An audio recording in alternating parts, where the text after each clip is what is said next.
আমাদের এই বছরের যে থিমটা সেটা প্রচলিত রীতিনীতি এবং ভাবধারাকে কেন্দ্র করেই বৃহত্তর স্বার্থে রচিত। আমাদের চিন্তাধারা ছেলে এবং মেয়ে সবাই সমান। আমরা দেখি এই থিমের মাধ্যমে আমরা তুলে ধরতে চাই যে মেয়ে তুই নিজের পায়ে দাঁড়া, অর্থাৎ তুমি নিজে স্বাবলম্বী হও, অন্যকে স্বাবলম্বী হতে সাহায্য করো। আমরা যেন দেখি ছেলেদের যতটুকু চাহিদা মেয়ের চাহিদা ততটুকু থাকুক, ছেলের যতটুকু পাওনা মেয়ের পাওনাও ততটুকুই হোক। সেই সময় আমরা সমগ্র ত্রিপুরাবাসীকে অভিনন্দন জানাই। সবাই যেন এর অংশীদার হয়, ভাগিদার হয়। আমরা কী করেছি, আমরা নূতন থিম নিয়েছি পুরানো কাঠামোর মধ্য দিয়েই, পুরাণকে বাদ দিয়ে নয়, পুরান ঐতিহ্যকে অবহেলা করে নয়। আপনারা নেক্সট ক্লাবের সভাপতি বিমল কুমার বর্তন।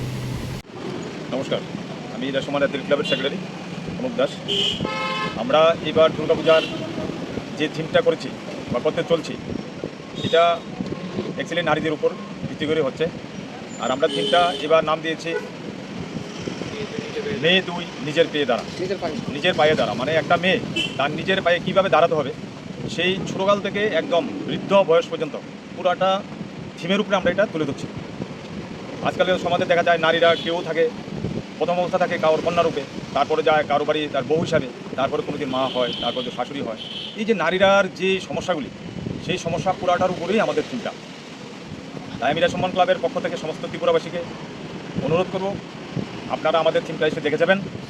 নারীরা কীভাবে কী করতে হবে, কীভাবে জাগ্রত হতে হবে, আপনাদের মাদের বলছি, আপনাদের মেয়েদেরকে নিয়ে এসে দেখে যাবেন, যাতে এটা দেখে তারা অনুপ্রাণিত হয় এবং নিজের পায়ে দাঁড়াতে চেষ্টা করে।